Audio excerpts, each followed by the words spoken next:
In my city, there is a franchise on every corner, and most of them in where I live are fitness based. And I often wonder, how do those people find and keep their employees when it is so competitive? Well, on today's episode, we're going to talk to Julie Cartwright, the president of Pvolve, and around what it takes to build a business that's both profitable and purpose driven in a very competitive market. Although franchising has historically been what I would say is like a good old boys club, for the 90% of the female franchise owners at Pvolve, it's about disrupting the fitness industry with a science-based, community-driven approach and helping women own their own entrepreneurial journey every step of the way. Julie, welcome to How I Turned the Corner. Thank you so much for having me on. I'm excited to be here. So I have to admit, I am a gym rat, and I have been my entire life. For whatever reason, I can't hit a ball, and I don't really like being up on something like a bike.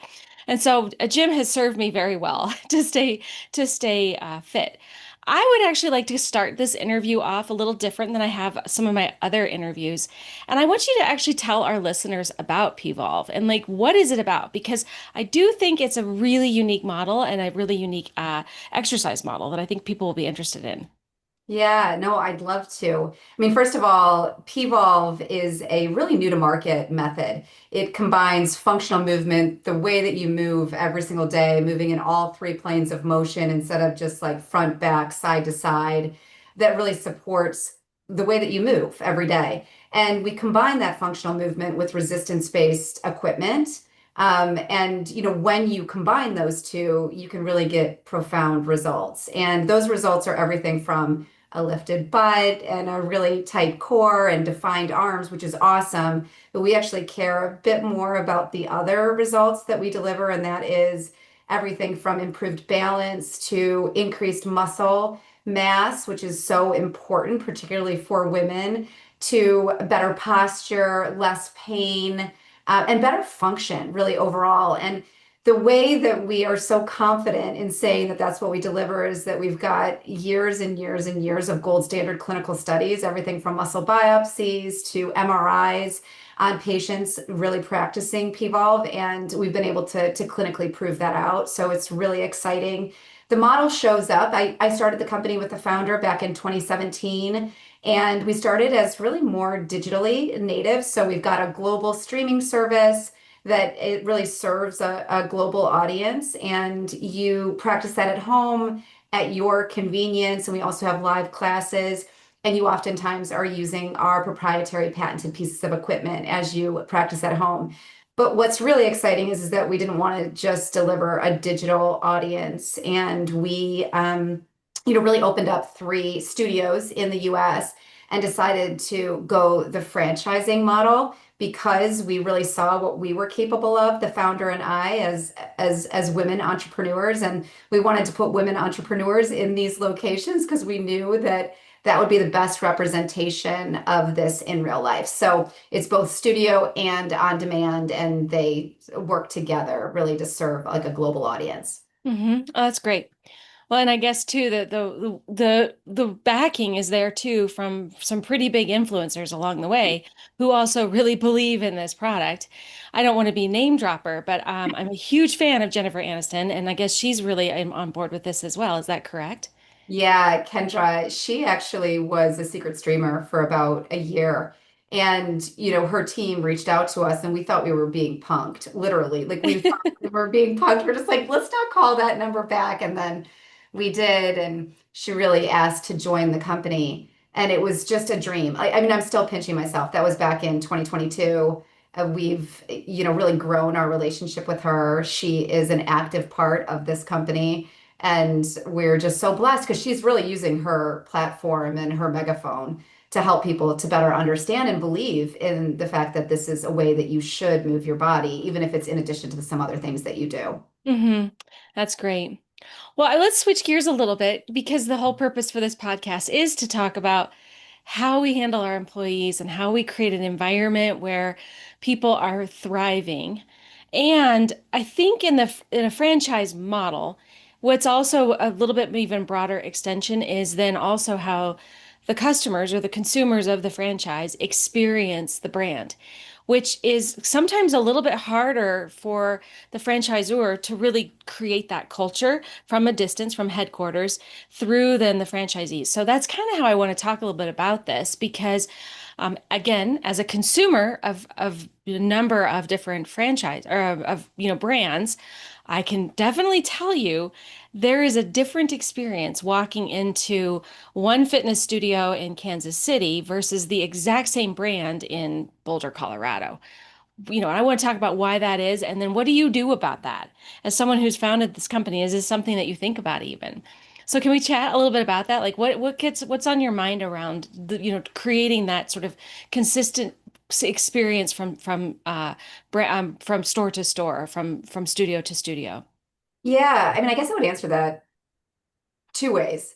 I think number one, and it's really timely, Kendra, that we're talking about this because I was talking with a franchisee this morning, and she was telling me, some of the learnings. She's in pre-opening stage, and so there's a lot of support that corporate really or HQ really offers to her. And I was like, okay, but you've got to tell me the good, the bad, and the ugly. I'm sure that there's a way to learn. And she said, at the end of the day, Julie, I am blown away. I want to congratulate you on the team that you've built. And I said, I'm not trying to be humble. I'm really not trying to be humble here, but it's not the team that I built. It is because we are so passionate about like the company's mission, and that at the heart of it is not something that you can teach. It's not something, it just, we're so lucky to work for this company. I mean, it's the company that I run. I'm lucky, but like that you actually get to work for something that you totally believe in. And there's no two ways about that. And that trickles down to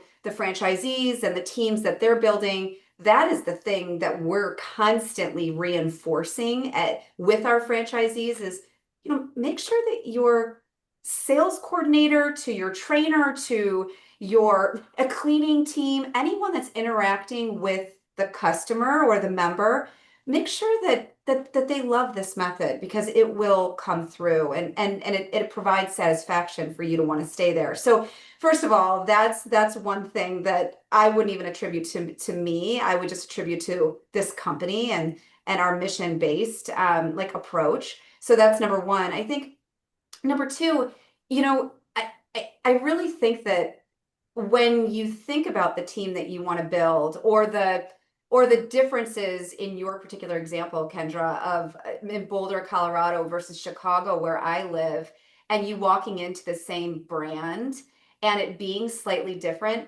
I think part of that's okay because people in Boulder are different than people in Chicago. And we need to really be authentic in that local community. And so that part of it, I don't think that we like at all discourage. We almost embrace it because these owners are from those local communities and they need to be real to the community that they serve.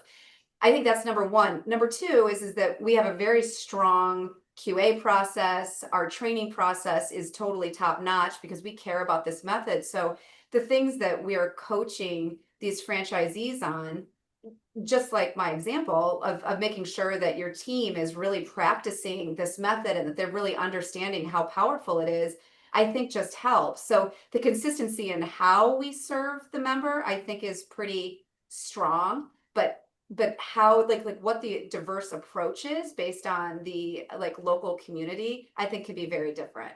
Mm-hmm.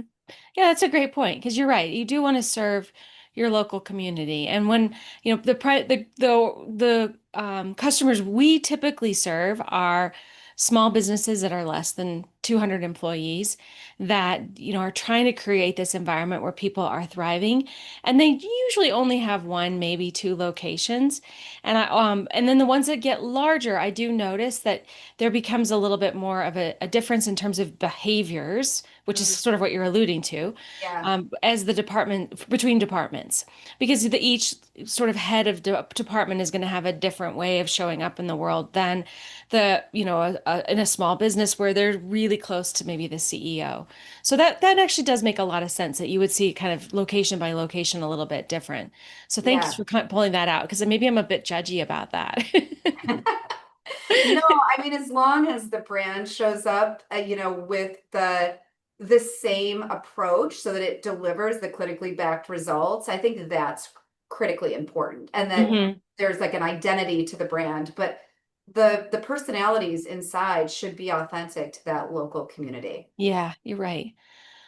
Well, I want to come back to something that you said, which is a point that I have emphasized many, many times over the years of running this podcast.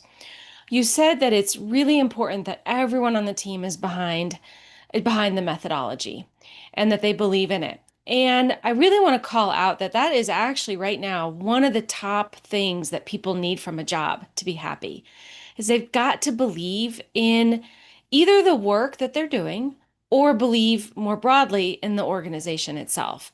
So that is a very powerful recruiting tool to get people who are currently maybe even, using the methodology to become employees and using that as almost a recruiting strategy. Is that something that you are doing right now?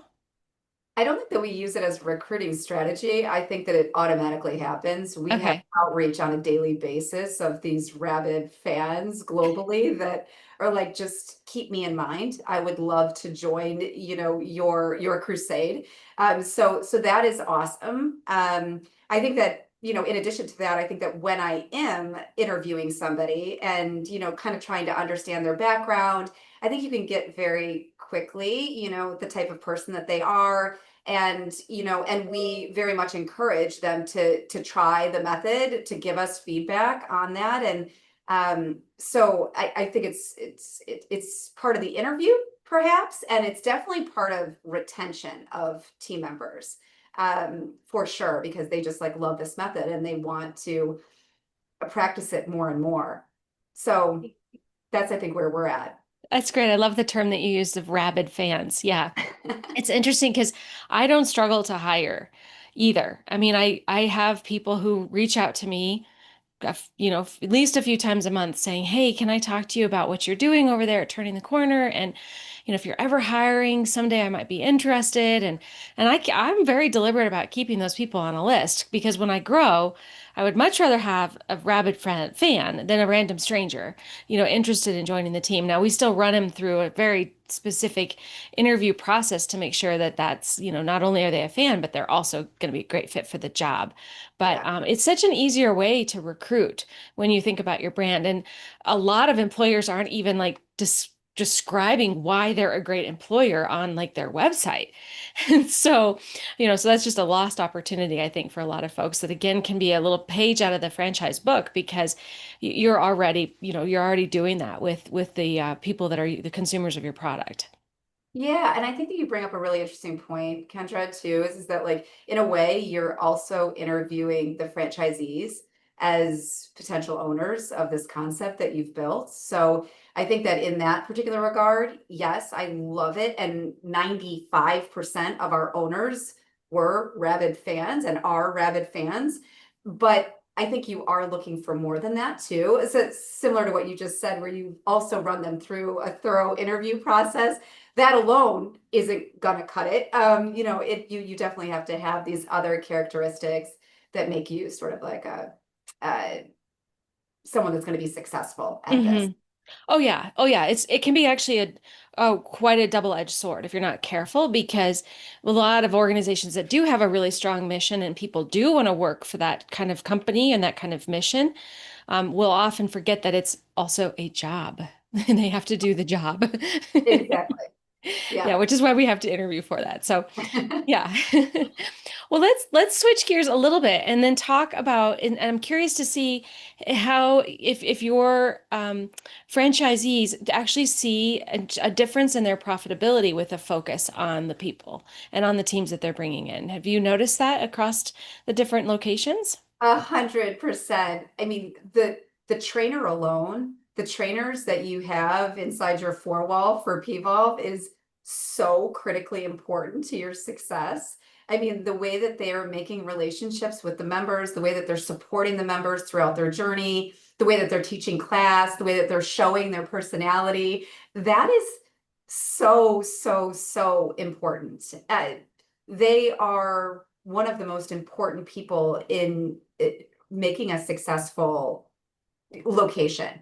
I think your studio managers and your coordinators and the people that are really focused on the experience outside of the actual like fitness room, I think also can make such a dramatic difference. We talk about hospitality first here. It is about how she feels from the time she walks through the door. Is she feeling intimidated? How do you make her feel more comfortable to taking the class, to making sure that she feels comfortable in the class, to what she's going to do after she leaves, to how you support her getting into class again, to understanding, some of those barriers. Oh gosh, you have to make real relationships. So Yeah. the talent is everything. I mean, I love our method, don't get me wrong. It's growing in relevancy and great. It's got Jennifer Aniston as the face. But at the end of the day, if it's not a great experience in real life, it's not going to work. Mm-mm. Nope. No, absolutely it's not.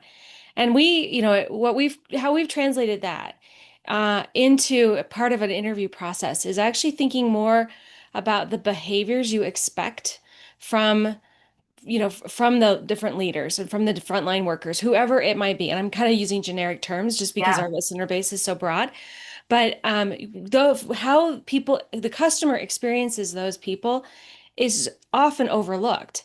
And we hardly ever really interview for the behaviors we really expect Yeah. from those kinds of those folks. And so, but you're absolutely right. Again, as a gym rat, like, oh my gosh. I mean, I've left gyms because of an instructor who just Totally. made me feel Yeah. awful, right? Absolutely.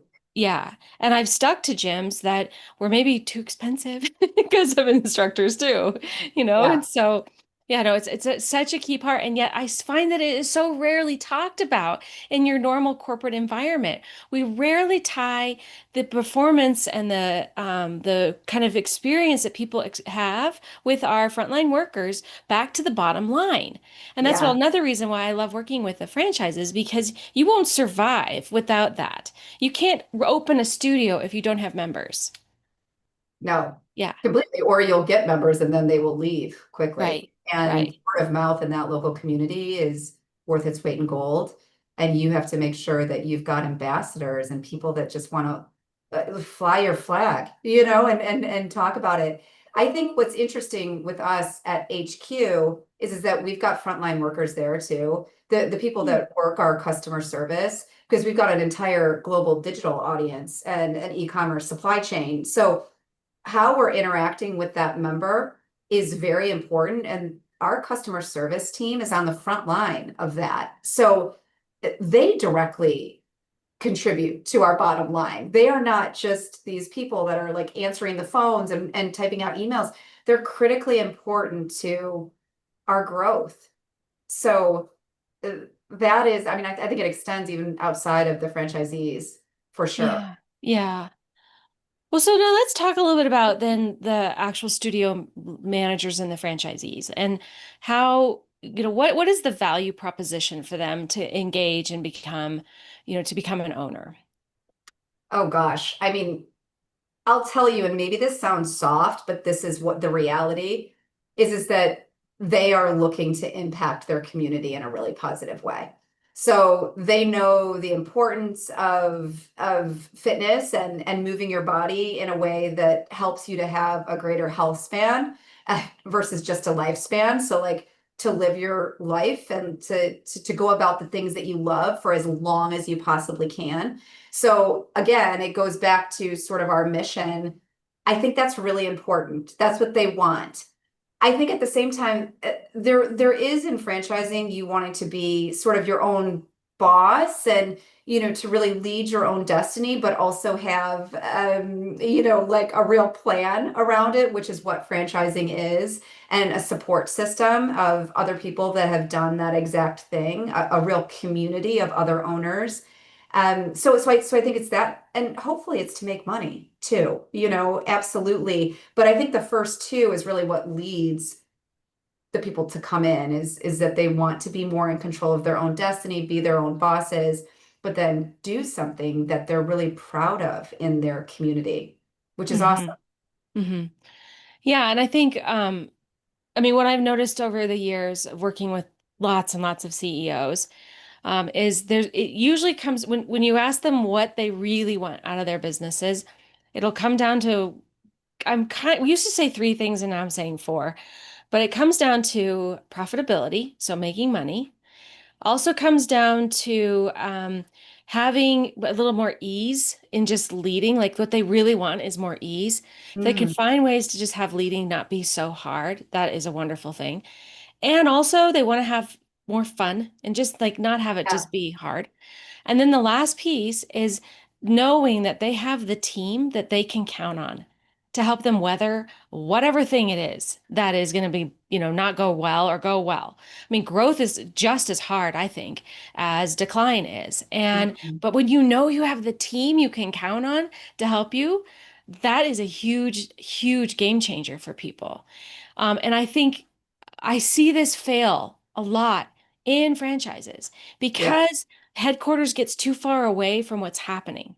And Yeah. so I'm curious, like, what are some of the strategies that you guys are you looking at that? Like, what is your plan for staying close to the individual studios? So there are certain legalities of how involved we can get, but like setting up some personas, some examples specifically with the trainers, because the trainers are like a specialized group of potential employees. I think we give a lot of guidance. We leverage our network. We know what to look for because we've hired and trained and retained a huge amount of trainers, over since we've started the company. So that's number one is that we're constantly giving as much guidance as we can and really trying to set up examples of what works and what doesn't work. I think that in addition to that, we are doing heavy QA. So we're going out to these studio locations, we're training with those teams, we're making sure that we're very hands-on and we're giving feedback. We're giving feedback to the owners because we want them to be as successful as they possibly can. I think there's something that you said, Kendra, that I think is really important is like when you were stating those four things, is it's hard to sometimes find the right team. When you have it, it is the most awesome thing in the world. And when you don't, it is the most awful thing in the world. And I'm 49 years old. I've been hiring since I've been, in my mid 20s. And I think I get it more right now than I used to, but you still can be fooled sometimes, and it's really hard. And I think somebody said something to me the other day, and they said, it's not hiring wrong. That's the problem. It's hanging on to somebody too long. That's the problem. And I Hmm. still have to learn that hard lesson still at my, tenure. Hmm. No, it's true. I mean, my experience, because about half of about a third of our revenue comes from recruiting. And Ah, so we do a lot of recruiting for companies. And I mean, I wouldn't be in business if we didn't do it really, really well, right? Because yeah, it's a big part of how we make money. And so we've had to really dial in, make sure we have a very thorough hiring process, checklist, like that we literally are following all along the way. And when we do that and we do it really well, or we do not do it well, because that's just a stupid statement. But when we do it and we actually have the information need from the company that we're yeah, supporting to do it well, then outcome is almost guaranteed. Like I can guarantee it. I can almost guarantee it for 6 months, we or beyond even. But for sure, I feel safe like putting my money and my effort on the line for 6 months because I believe that deeply in the people we've brought in. And even with that, you're absolutely right. We're dealing with people. And so while our process, would say works 97% of the time, like I'm never going to get that additional 3%. I'm just not because yeah, people are so complicated and life is complicated. And sometimes people are desperate for a job and they'll say or do or whatever, and sometimes we as interviewers are terrible at it or have our own bad day where we're suddenly winging something we probably shouldn't wing, right? yeah, yeah, Yeah, definitely. yeah. No, but you're It's absolutely part of right. success is people. Mm-hmm. People, yeah. It really is. So, no, I agree with you completely. Well, I really hope to see you come here to Colorado. I didn't think that there was a location yet here in Colorado. Is there? There's not yet, but we're definitely coming there for sure. Okay. We almost had one right in Boulder, but she decided to put hers somewhere else, which is really exciting. So we're definitely coming. Good. Yeah, that's great. Well, I'm on a couple moms groups, and every other hour, someone posts something up there about menopausal weight gain. And it's Yes, like, oh, somebody help us with this. It's totally. terrible. Yeah, And you, I'm right there with you. Believe me, us too. That's what all of my friends talk about is yeah, menopause and like what we can do to help with the symptoms. yeah. Well, I Yeah. think we were a hotbed for you all. So, let me know if when you get here. Absolutely. All right. Well, on that note, I just want to thank you so much for joining me today, Julie. This has been such a great conversation, and I'm just really excited for what you're building, and I hope it continues to grow and grow.